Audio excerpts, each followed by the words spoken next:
Iran અને ઇઝરાયેલમાં હાલમાં યુદ્ધ જેવી સ્થિતિ છે.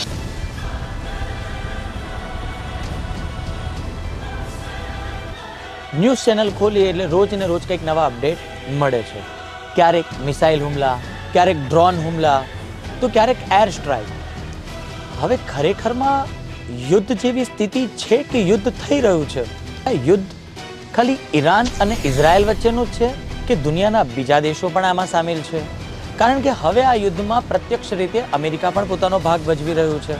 Short time ago, the United States military began major combat operations in Iran. અને આ યુદ્ધની અસર એ દુબઈથી લઈને યુરોપ અને અમેરિકાથી લઈને ભારત એમ દરેકે દરેક જગ્યાએ થઈ રહી છે. અને ખાસ કરીને ભારતની વાત કરીએ તો પેટ્રોલના ભાવમાં કે મોંઘવારીમાં કે પછી દુનિયાની અન્ય રાજનીતિમાં પણ આ ક્યાંક ને ક્યાંક રીતે ઇમ્પેક્ટ કરી રહી છે. તો પહેલાં તો આપણે એ સમજીએ કે ખરેખર આ યુદ્ધની શરૂઆત થઈ કઈ રીતે. આજે ઈરાન અને ઇઝરાયલ આ બંને દેશો એકબીજાના દુશ્મન દેશો છે, પણ આ વાત પહેલા હકીકત ન હતી. 1960 અને 70ના દાયકામાં ઈરાન અને ઇઝરાયલ એ બંને એકબીજાના ખાસ મિત્ર હતા. અને આ એ સમય છે કે જ્યારે ઈરાન પર શાસન હતું શાહ મોહમ્મદ રઝા પહલવીનું.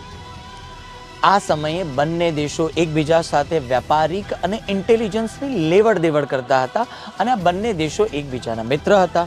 પણ આગળ જતાં એવું તે શું થયું, ખાસ કરીને યર 1979માં જ્યારે આ પહેલા ઈરાન પશ્ચિમી દેશો સાથે સંલગ્ન હતો, પણ સમય જતાં અહીંનું શાસન બદલાયું અને આ શાસન બદલાવાની સાથે હવે નવા યુગની શરૂઆત થવા જઈ રહી હતી.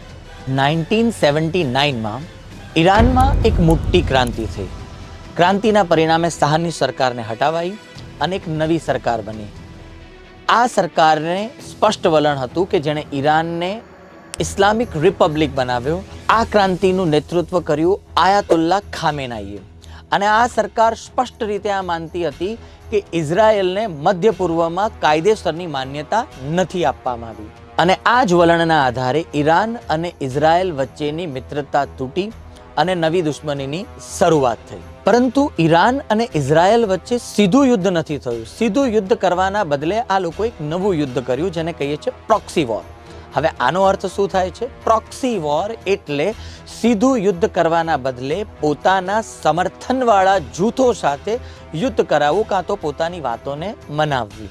ઈરાન મધ્ય પૂર્વમાં ઘણા બધા સંગઠનોને સપોર્ટ કરે છે, જેમ કે હમાસ, હિઝબુલ્લાહ, હુથી. આ એ સંગઠનો છે કે જે ઘણા વર્ષોથી ઇઝરાયલ સામે લડતા રહ્યા છે. અને બીજી બાજુ ઇઝરાયલ પણ ઈરાનના સાથીદારોને સપોર્ટ કરી રહ્યું છે. આ રીતે વર્ષોથી આ બંને દેશો વચ્ચે છુપી રીતે યુદ્ધ ચાલી રહ્યું છે. આ છે પ્રોક્સી વોર. અને આ આખા સંઘર્ષનું મૂળ કારણ છે ઈરાનનો ન્યુક્લિયર પ્રોગ્રામ. હવે ઈરાન એ કહે છે કે એમનો ન્યુક્લિયર પ્રોગ્રામ શાંતિપૂર્ણ છે. આ ન્યુક્લિયર પ્રોગ્રામ માત્ર એનર્જી માટે અને સ્વાસ્થ્યના કાર્યક્રમો માટે છે. પણ આ વાતથી અમેરિકા અને ઇઝરાયલ સહમત થતા નથી. તેમને ભય છે કે ઈરાન ગુપ્ત રીતે ન્યુક્લિયર હથિયારો બનાવી રહ્યું છે. અને જો ખરેખર ઈરાન પાસે ન્યુક્લિયર પાવર આવી જાય તો મધ્ય પૂર્વમાં શાંતિની અને હથિયારની સંપૂર્ણ વ્યાખ્યા બદલાઈ જશે. અને આ ઇઝરાયલ ઈચ્છતું નથી. વર્ષ 2025 અને 26માં આ હુમલાઓ અચાનક વધી ગયા. ઇઝરાયલ અને અમેરિકાએ સાથે મળીને ઈરાનની ન્યુક્લિયર સાઇટ્સ ઉપર હુમલા કર્યા અને ઓપરેશનનું નામ હતું ઓપરેશન મિડનાઇટ હેમર. આ હુમલામાં ફોર્ડો, નતાંજ અને ઇપ્શાન જેમના ન્યુક્લિયર સેન્ટરોને ટાર્ગેટ કરવામાં આવ્યા. પરંતુ આ તો માત્ર શરૂઆત હતી. થોડા જ સમયમાં બીજા નવા મોટા ઓપરેશન્સ શરૂ થયા. ઇઝરાયલ અને અમેરિકાએ ફરી પાછા ઈરાન ઉપર મોટા હુમલા કર્યા અને આ વખતે ઓપરેશનનું નામ હતું ઓપરેશન લાયન્સ રોક. આ હુમલામાં મિલિટરી બેઝ, મિસાઇલ સિસ્ટમ્સ અને ઈરાનના મોટા નેતાઓ ટાર્ગેટ થયા કે જેણે આ યુદ્ધની ગંભીરતા વધારી દીધી.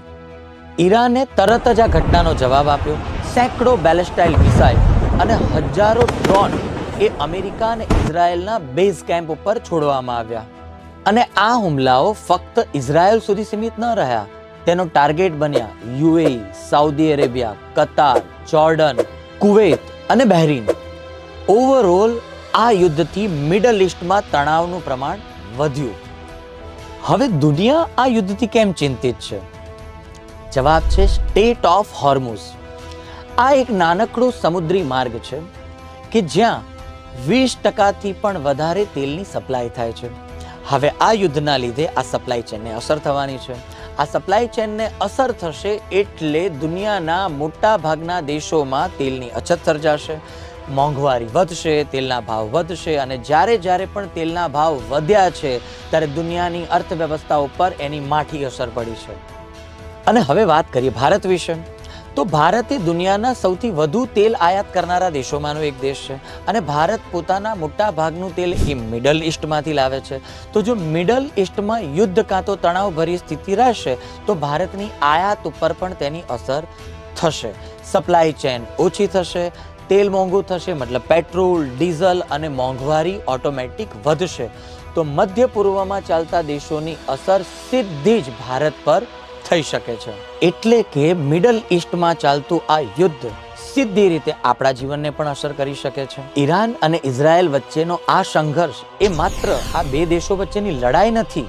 તેમાં જોડાયેલા છે ઇતિહાસ, ધર્મ, ન્યુક્લિયર રાજકારણ, ઉર્જા સંચાર અને વૈશ્વિક શક્તિઓ. અને આજની ગ્લોબલ દુનિયામાં કોઈ પણ યુદ્ધ કોઈ એક વિસ્તાર સુધી સીમિત હોતું નથી. રણ વિસ્તારમાં પડેલો એક બોમ્બ હજારો કિલોમીટર દૂરના વિસ્તાર સુધીને પણ અસર કરી શકે છે. શું તમને લાગે છે કે આ સંઘર્ષ આગળ વધશે કે પછી દુનિયા શાંતિપૂર્ણ રીતે એના ઉકેલને શોધી શકશે? મને તમારા વિચારો ચોક્કસપણે કમેન્ટમાં દર્શાવજો.